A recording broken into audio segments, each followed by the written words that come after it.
ஸ்ரீரங்கநாதரை மூர்த்தியாகக் கொண்ட சுக்ர பகவானே போற்றி போற்றி.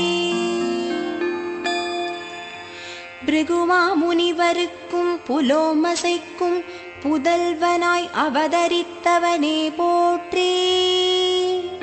பார்கவன் எனப் பெயர் பெற்றவனே போற்றி. பத்தினி காரகன் ஆனவனே போற்றி. பரமதயாளனே சுக்ர பகவானே போற்றி போற்றி. மரவுரி தரித்தோனே போற்றி. ஜடாமுடியுடன் திகழ்பவனே போற்றி. சுக்ரநீதி நூல் இயற்றியவனே போற்றி. சுபக்கிரகமான சுந்தரனே